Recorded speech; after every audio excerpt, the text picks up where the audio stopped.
हरे कृष्णा, राधे राधे। जय हो बृहस्पति देव की। आज इस वीडियो में सुनेंगे संपूर्ण बृहस्पतिवार व्रत कथा। इस कथा को अंत तक सुनना, तभी इसमें व्रत का पूर्ण फल प्राप्त होता है। अगर ये कथा आपको पसंद आए तो कमेंट बॉक्स में जय हो बृहस्पति देव अवश्य लिखकर भेजिए। भारतवर्ष में एक प्रतापी और दानी राजा राज्य करता था। वह नित्य गरीबों ब्राह्मणों की सहायता करता था। यह बात उसकी रानी को अच्छी नहीं लगती थी। वह न तो गरीबों को दान देती थी और न ही भगवान का पूजन करती थी, और राजा को भी दान देने से मना करती थी। एक दिन राजा शिकार खेलने वन को गए हुए थे, तो रानी महल में अकेली थी। उसी समय बृहस्पति देव साधु भेष में राजा के महल में भिक्षा लेने के लिए गए और भिक्षा मांगी। रानी ने भिक्षा देने से इनकार किया और कहा, हे साधु महाराज, मैं तो दान पुण्य से तंग आ गई हूँ। मेरा पति सारा धन लुटाता रहता है। मेरी इच्छा है कि हमारा धन नष्ट हो जाए, फिर न रहेगा बांस तो न बचेगी बांसुरी। साधु ने कहा, देवी तुम तो बड़ी विचित्र हो। धन संतान से सभी चाहते हैं, पुत्र और लक्ष्मी पापी के घर भी होनी चाहिए। यदि तुम्हारे पास अधिक धन है तो भूखों को भोजन दो, प्यासों को के लिए प्याऊ बनाओ और मुसाफिरों के लिए धर्मशालाएं खुलवाओ। जो निर्धन अपनी कुंवारी कन्या का विवाह नहीं कर सकते, उनका विवाह करा दो। ऐसा कई काम है जिसके करने से तुम्हारे यश परलोक में फैलेगा।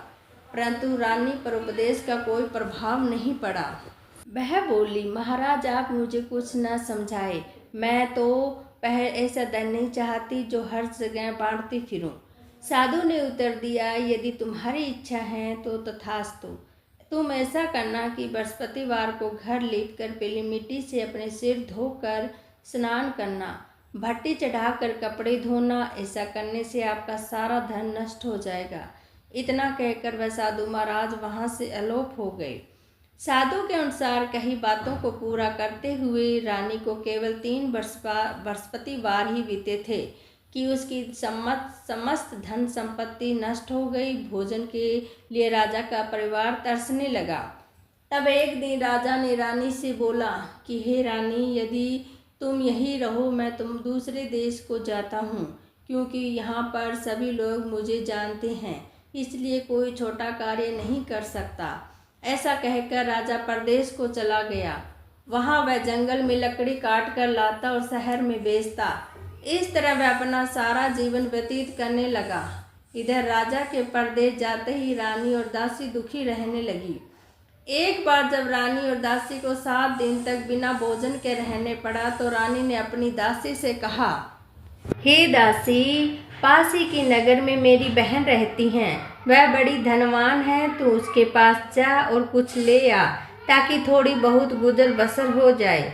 दासी की बहन के पास गई। उस दिन गुरुवार था और रानी की बहन उस समय बृहस्पतिवार की कथा सुन रही थी। दासी ने रानी की बहन को अपनी रानी का संदेश दिया, लेकिन रानी की बड़ी बहन ने कोई उत्तर नहीं दिया। जब रानी को बहन से कोई उत्तर नहीं मिला तो वह बहुत दुखी हुई और उसे क्रोध भी आया। दासी ने वापस आकर रानी को सारी बात बता दी।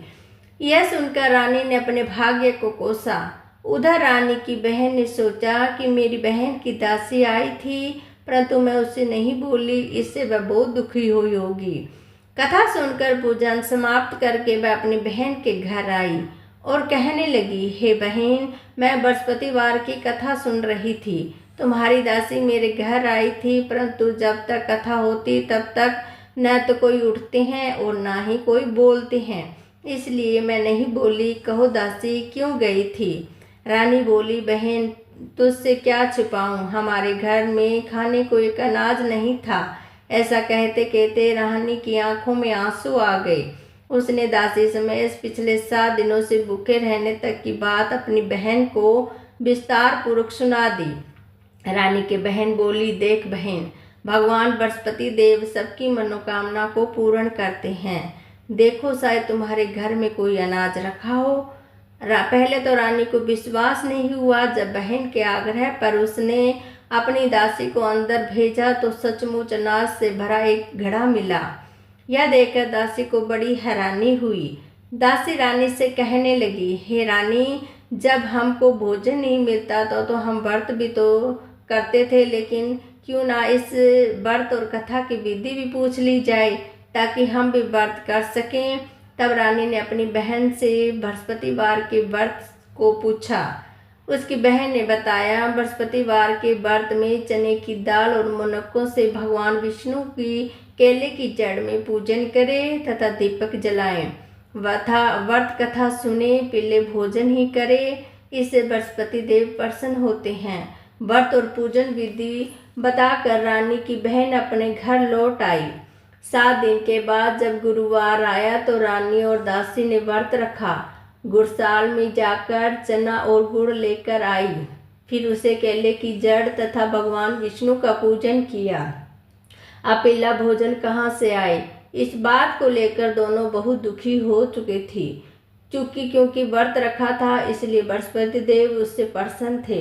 इसलिए वो एक साधारण व्यक्ति का रूप धारण करके 2 थालों में सुंदर पीले भोजन दासी को दे गए। भोजन पाकर दासी प्रसन्न हुई और फिर रानी के साथ मिलकर भोजन ग्रहण किया। उसके बाद वे सभी गुरुवार का व्रत और पूजन करने लगी। बृहस्पति भगवान की कृपा से उनके पास फिर से धन संपत्ति आ गई, परंतु रानी फिर से पहले की तरह आलस्य करने लगी। तब दासी बोली, देखो रानी, तुम पहले ही इस प्रकार आलस्य करती थी, तुम्हें धन रहने में कष्ट होता था, इस कारण सभी धन नष्ट हो गया, और अब जब भगवान बृहस्पति देव की कृपा से धन मिला है तो तुझे फिर से आलस्य क्यों होता है। रानी को समझाते हुए दासी कहती हैं कि बड़ी मुसीबतों के बाद हमने ये धन पाया है, इसलिए हमें दान पुण्य करना चाहिए, भूखे मनुष्य को भोजन कराना चाहिए और धन को शुभ कार्यों में लगाना चाहिए, जिससे तुम्हारे कुल का यश बढ़ेगा, सर्व की प्राप्ति होगी, पितर प्रसन्न होंगे। दासी की बात मानकर रानी अपना धन शुभ कार्यों में खर्च करने लगी, जिससे पूरे नगर में उसका यश फैलने लगा। बृहस्पति व्रत कथा के बाद श्रद्धा के साथ आरती की जानी चाहिए। इसके बाद प्रसाद बांटकर उसे ग्रहण भी करना चाहिए। एक दिन राजा दुखी होकर जंगल में एक पेड़ के नीचे आसन जमाकर बैठ गया। वह अपनी दशा को याद करके व्याकुल होने लगा। बृहस्पतिवार का दिन था। एक उसने देखा कि निर्जन वन में एक साधु प्रकट हुए। वह साधु भेष में सोम बृहस्पति देवता थे। लकड़हारे के सामने आकर बोले, हे लकड़हारे, इस सुनसान जंगल में तुम चिंता मगन में क्यों बैठा है। लकड़हारे ने दोनों हाथ जोड़कर प्रणाम किया और उत्तर दिया, महात्मा जी, आप सब कुछ जानते हैं, मैं क्या कहूँ। यह कहकर रोने लगा और साधु को अपनी आत्म कथा सुनाई। महात्मा जी ने कहा, तुम्हारी स्त्री ने बृहस्पति देव के दिन बृहस्पति भगवान का निरादर किया है, जिसके कारण रुष्ट होकर तूने तुम्हारी यह दशा कर दी है।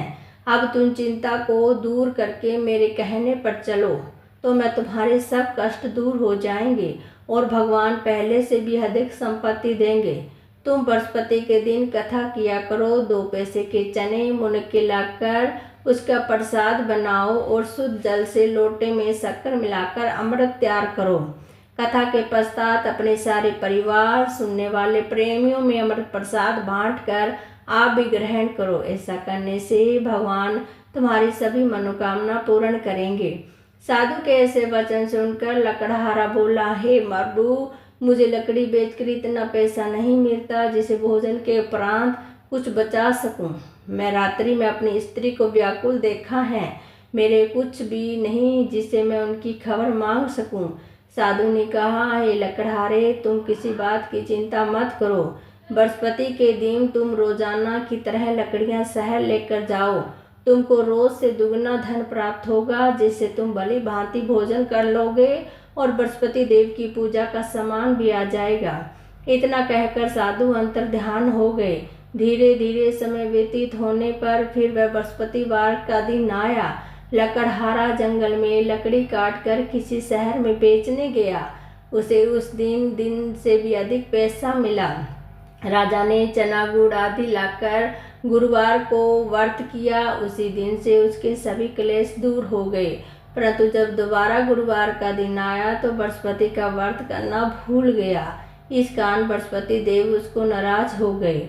उसी दिन उस नगर के राजा ने विशाल यज्ञ का आयोजन किया था और शहर में घोषणा करा दी थी कि कोई भी मनुष्य अपने घर में भोजन ना बनाए, ना आग जलावे, समझ जनता मेरे यहाँ भोजन करने आवे। इस आज्ञा को जो नहीं मानेगा उसे फांसी की सजा दी जाएगी। इसी तरह की घोषणा संपूर्ण नगर में करवा दी गई।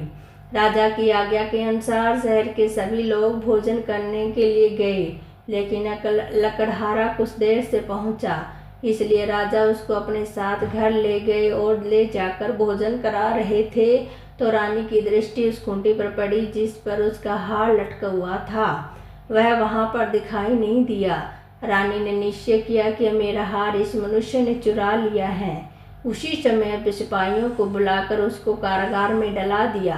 जब लकड़हारा कारागार में पड़ गया और बहुत दुखी होकर विचार करने लगा कि न जाने कौन से पूर्व जन्म के कर्म से मुझे यह दुख प्राप्त हुआ है, और उसी साधु को याद करने लगा जो कि जंगल में मिला था। उसी समय तत्काल बृहस्पति देव साधु के रूप में प्रकट हुए और उसकी दशा को देखकर कहने लगे, हे अरे मूर्ख, तूने बृहस्पति की कथा नहीं करी, इसी कारण तुझे दुख प्राप्त हुआ है।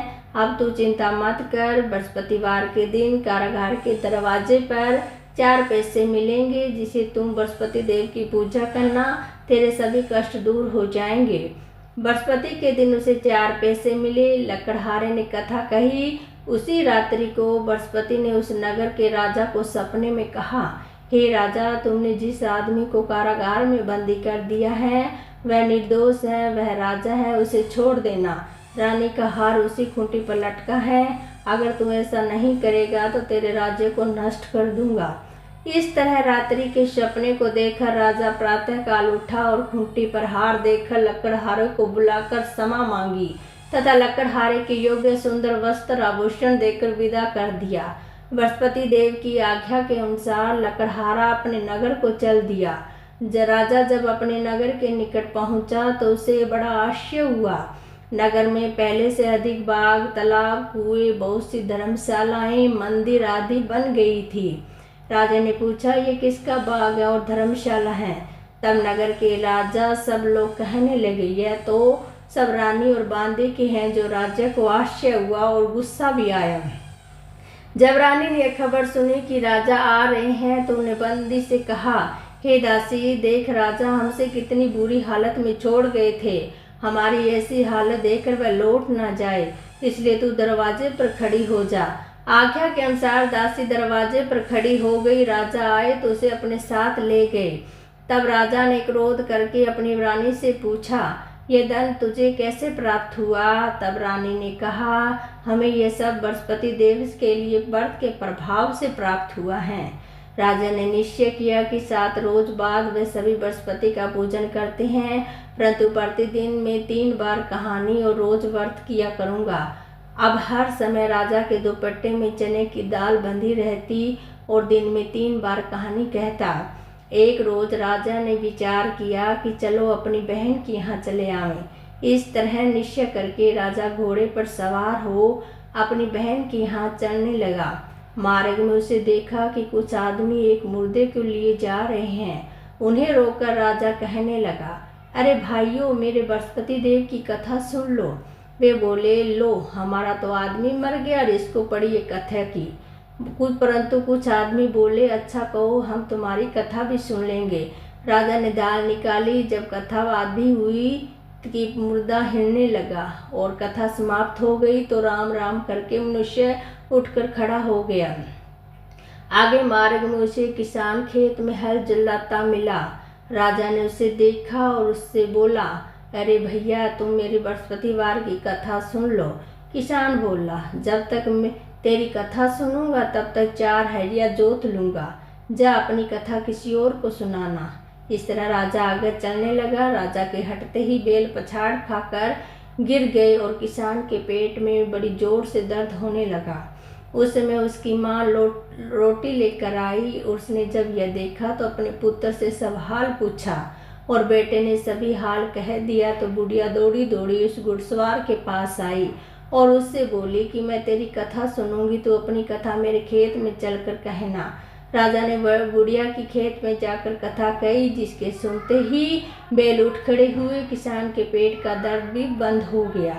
राजा अपनी बहन के घर पहुंचा। बहन ने राजा को खूब मेहमानी की।